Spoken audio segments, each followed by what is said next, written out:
आज मैं आप लोगों को बताऊंगा कि बेकरियों वाला हलवा कैसे मज़ेदार बनता है और उनका हलवा कैसे इतना शानदार होता है। अब हम लोग घर में बनाते हैं तो हमसे वैसा हलवा नहीं बनता।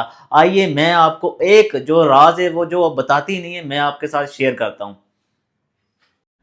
हलवा बनाने की हलवा बनाने की सिंपल और सादा ट्रिक ये है कि जितनी आपने जो सूजी लेनी है उतनी ही आपने शुगर और उतना ही आपने घी या ऑयल लेना है और उसके बराबर 3 हिस्से में आपने पानी लेना है। यही वो तरीका है जो मैं भी इस्तेमाल करता हूँ, वही टेक्निक और दूसरे रेस्टोरेंट वाले भी इस्तेमाल करते हैं। वो सिर्फ ये कहते हैं कि पानी में वो एक चीज़ ऐड करते हैं जो मैंने शुरू में ऐड की थी और उसे कहते हैं ग्लूकोज। ग्लूकोज वो चीज़ है जिससे हलवे के ऊपर शाइनिंग आती है और वो दिखने में बहुत ही खूबसूरत लगता है। आपने डिस्प्ले में देखा होगा किसी भी रेस्टोरेंट या किसी भी बेकरी का हलवा, वो बहुत ही खूबसूरत लग रहा होता है। पानी में शुगर के साथ इलायची भी डालते हैं जिससे हलवे में खुशबू आती है। उम्मीद है आपको ये रेसिपी पसंद आई होगी। आप कहाँ से मेरी वीडियो को वॉच कर रहे हैं कमेंट में बताएं।